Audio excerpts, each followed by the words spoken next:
বরাবরই অভিনয় দিয়ে দর্শকদের নজর কাড়েন জনপ্রিয় অভিনেত্রী তাসনিয়া ফারিন। তবে এবার নাটক, সিনেমা কিংবা সিরিজ নয়, গান গেয়ে তুমুল আলোচনায় তিনি। গেল ঈদুল ফিতরে ইত্যাদিতে তার গাওয়া রঙে রঙে রঙিন হব গানটি বর্তমানে ইউটিউব ট্রেন্ডিং এ 39 নম্বরে রয়েছে। গানে তার সঙ্গে আরো কণ্ঠ মিলিয়েছেন তাহসান খান। কবির বকুলের কথায় রঙে রঙে রঙিন হব সুর ও সঙ্গীত পরিচালনায় ছিলেন ইমরান মাহমুদুল। দারুণ অভিনয় করেন ফারিন, কিন্তু তিনি যে ভালো গানও করেন কেউই জানতেন না। এবার ইত্যাদিতে গান গাওয়ার মাধ্যমে প্রকাশ্যে এলো সেটা। সম্প্রতি দেশের এক সংবাদ মাধ্যমকে ফারিন জানালেন তিনি নায়িকার আগে গায়িকা। হয়তো অনেকে বিষয়টা জানতেন না। অভিনেত্রী জানান, দ্বিতীয় কিংবা তৃতীয় শ্রেণীতে পড়ার সময় মায়ের ইচ্ছাতেই অনেকটা জোর করেই গান শেখানো হয় তাকে। মায়ের আগ্রহেই শিক্ষকের কাছে গান শিখতে শিখতে গানের প্রেমে পড়েন।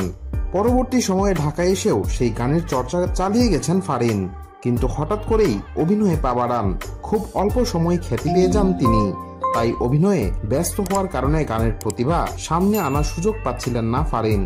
অবশেষে ইত্যাদিতে গান গাওয়ার সুযোগ পেয়ে যেন হাতছাড়া করলেন না এই অভিনেত্রী। এদিকে অনেকেই ফারিনের নামের আগে ভাইরাল গায়িকা যোগ করেছেন। এ প্রসঙ্গে ফারিন বলেন, আমি কিন্তু নায়িকার আগে গায়িকা। যশোর থেকে ঢাকায় এসেও আমি গানের চর্চা করেছি। দিনের পর দিন গান শিখেছি। জাতীয় বিভাগীয় পর্যায়ে গান গেয়েছি। গান গেয়ে অনেক পুরস্কার পেয়েছি, কিন্তু অভিনয়ের কারণে গানের প্রতিভা এতদিন কেউ জানতে পারেনি। তাহসানের সঙ্গে নাটকে অভিনয় করলেও প্রথমবার একসঙ্গে গান করার অনুভূতি ছিল একেবারেই আলাদা। দুজনই আলাদা করে গানের রেকর্ডিং করেছেন। যদিও কিছুটা ভয়ে ভয়ে রেকর্ডিং এ যান ফারিন। সেখানে গিয়ে তাহসানের অংশের গান শুনেই চমকে ওঠেন তিনি।